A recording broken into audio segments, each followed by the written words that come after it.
Hello everyone and welcome to the channel. Here's my long-term review for the Pixel 8 Pro after using it for the past 3 months as my daily driver. I think this is one of the best flagships your money can buy right now, but I will also talk about the areas that Google needs to address to make this experience even better. So without further ado, let's jump in. Starting with the design, after using this phone for the past 90 days along with the 15 Pro Max and the S23 Ultra, I can confidently say that the 8 Pro has the best design. From the way it looks to how nicely it fits in hand is unmatched. Plus, this new baby blue color is not only a joy to look at, but it also introduced a brand new color to the smartphone world that I've never seen before. I also appreciate that the metal rail color now matches the back, unlike the 7 Pro, which used to bother me sometimes. I didn't like the one big cutout for all lenses when I first saw the leaked renders, but after using the phone for a while, I think it looks better than its predecessor's separated lenses. Regarding the flat display, as I mentioned in my original review, it's more of a personal taste. I like the look of the curved display more as it makes the side bezels less prominent, plus swiping from the edge feels nicer. But it's harder to get a screen protector for, while the flat display is exactly the opposite.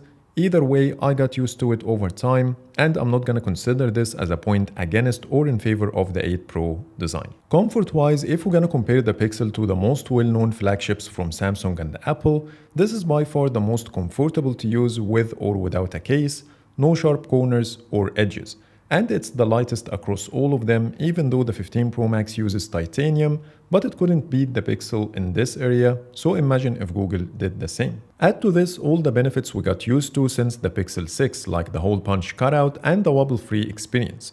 So overall, the Pixel 8 Pro ticks all the boxes when it comes to the design, and it deserves 10 out of 10 in my opinion. Moving to the build quality, there are better videos to watch regarding this, like jerry-rig everything. The Pixel 8 Pro did pass his tough durability test just fine.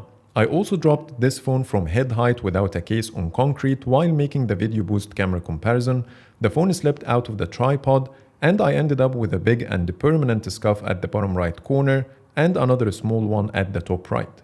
Thankfully, the glass didn't break and the shiny finish of the metal rail hides the scuffs quite well. When it comes to the camera bar scratches that I encountered with the 7 Pro, I didn't wait for it to happen this time and decided to put a transparent matte skin on it to avoid any scratches.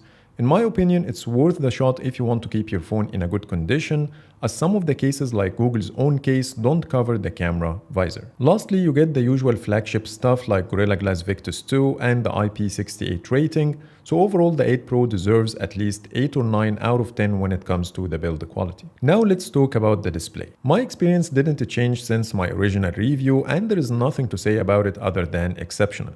Based on my previous comparisons with the 15 Pro Max and the S23 Ultra, it's not only the brightest thanks to the 2400 nits, but it can also sustain this brightness for a longer time, even under extreme conditions. In my original review, I played the HDR video under direct sunlight for 10 minutes on all three, and look at how the 8 Pro ended the test with the brightest display, and the difference is not small. 3 months later, in my latest heavy workload test in December, the 8 Pro was the brightest in the first and second rounds, even though the phone's temperature reached 48.1 degrees Celsius at a certain point. Talking about the scrolling, I didn't get a good experience with October's software, but it kept improving with every new update to be on par with other flagships after December update. But I want to say something to Google. Please stop putting the proximity sensor in weird places. The one in the 8 Pro is located on the left side, so you can literally cover the entire right half of the display without triggering the sensor, and I cannot tell you how many times my ears accidentally touch the display when I listen to voice memos or answer phone calls. So dear Google, please put the proximity sensor next to the earpiece like any other manufacturer, or in the middle. For me, the 8 Pro display is almost perfect, but the weird placement of the proximity sensor is the only thing to blame. Now let's talk about the performance and battery. Starting with the performance, when people used to ask me if I recommend buying the 6 Pro or the 7 Pro, my answer was they are great phones, but keep in mind that the thermal management is not good and they throttle easily, especially if you live in a hot country. But with the 8 Pro, this issue is no longer a thing. I pushed this phone to its limits many times in my heavy workload tests, and it delivered a lot more than what anyone needs in their daily usage. You can watch the video for more details, but to sum up, Back in October, the 8 Pro was able to run a Microsoft Teams meeting, a 2160p video in picture-in-picture view, Google Maps navigation, and the Asphalt 9 simultaneously for 30 minutes on 5G without a single crash or thermal warning.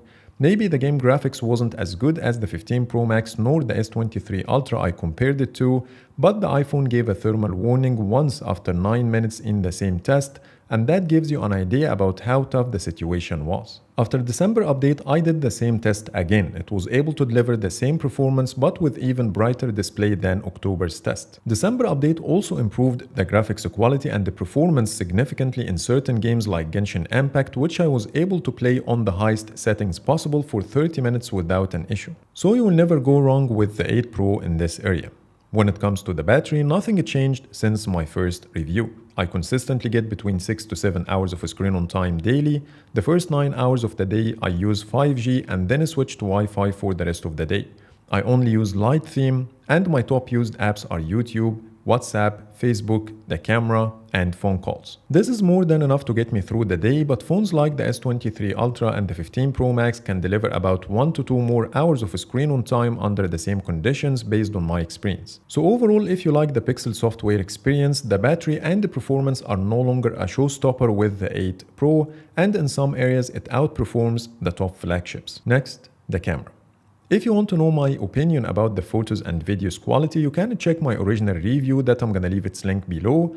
But to sum up, I think the 8 Pro takes the most detailed photos with the best HDR and most accurate colors.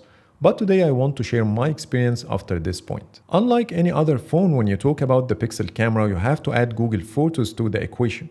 If I'm gonna summarize my experience with the 8 Pro camera for the past 90 days, I would say this phone gives me a peace of mind that I've never experienced with any other phone to date, so let me explain. I took this photo a couple of days ago to capture the amazing sunset, but it could have been much better if I took it from a different angle to avoid this distracting bar, or zoom in further to clear my shot from these random people, and that's exactly what I don't care about doing anymore. If the bar is distracting, no problem. Let's remove it with Magic Editor and let generative AI fill in the gaps.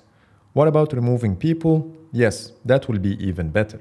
I got the photo I imagined without the need to leave my chair or wait for the people to move out of the frame. This is not Magic Eraser that we got a couple of years ago or Samsung's Object Eraser, but removing things in Magic Editor uses generative AI to fill in the gaps and it looks as real as a normal photo.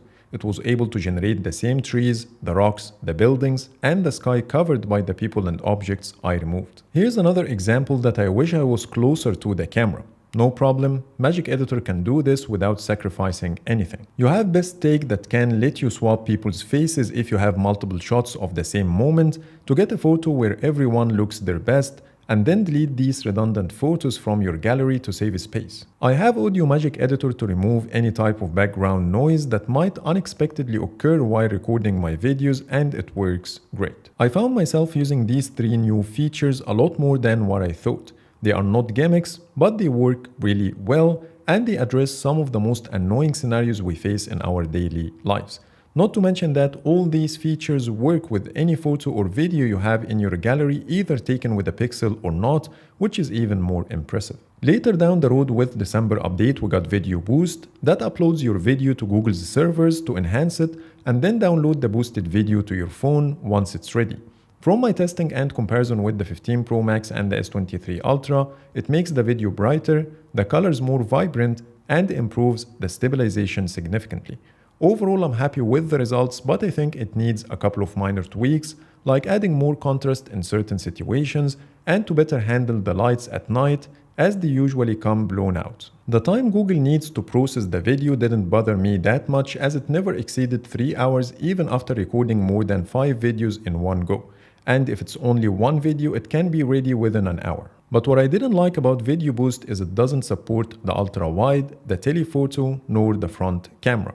Bearing in mind that the front camera videos are the worst and it really needed a feature like this.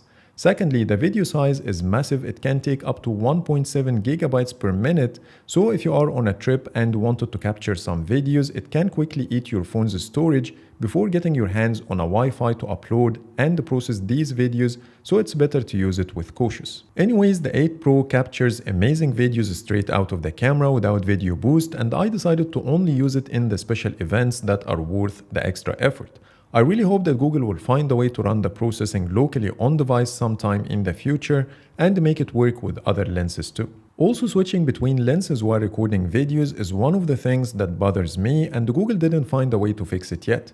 But if we're gonna look at how the S23 Ultra handles this issue, you will see that it adds an animation to make the transition a bit nicer, so I hope Google will do the same. The last thing I want to talk about in this chapter is the portraits. Google is struggling in this area for quite some time, and the 8 Pro is no exception. The subject isolation is the biggest issue with the 8 Pro, followed by the dark shadows in human faces, which makes the portrait not appealing for a lot of people. I created a separate video sharing my thoughts and suggested solutions, and I'm glad that Google started to give more attention to the issue and they released the balance light feature with December feature drop. From my experience, it's nice but not enough. Yes, it does clear the harsh shadows but makes the image look blurry, especially the hair. So I think it needs some improvements. The second problem is if I want to use the feature, I have to edit every single photo, which is a hassle. I recommend if Google can add a toggle to balance the light inside the camera app. Back to the subject isolation, the only way to get good results out of the 8 Pro is to apply the blur effect in Google Photos, which triggers the same issue of editing every single portrait in post. I suggest if Google can use Google Photos to process this part of the portraits automatically while processing the photos right after hitting the shutter key, and avoid the hassle of collecting depth data or adding an extra sensor, as Google Photos does it really well. So overall, that was my experience with the camera for the past 90 days. I'm curious to know if you share the same thoughts or not, so please let me know in the comments what do you think. Lastly, I want to talk about my software experience for the past 90 days. Over time, I get more attached to the Pixel software, especially after every feature drop. If we're gonna take December update as an example, we got a lot of great things. Beside the camera features, we got the on-device AI with Gemini Nano, smart replies in third-party chatting apps like WhatsApp, the enhanced photo unblur that works better with pets, you can clear smudges from your scanned documents, and from my testing it works great. The watch unlock feature, the repair mode, and much more. The only downside here is the most exciting features like Video Boost and Gemini Nano are only limited to the Pro model, which is a bummer for the non-Pro users. And I don't see a good reason behind this. But this is the 8 Pro review, so I won't consider this as an issue in this particular scenario. But what I will consider as an issue is the geographical restrictions for some features for a very long time, like the call screening, car crash detection, and more. I lost hope in getting these features in my region, so I will keep repeating myself over and over again.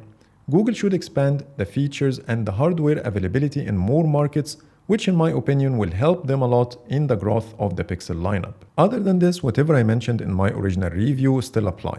And that was my experience with the 8 Pro for the past 90 days.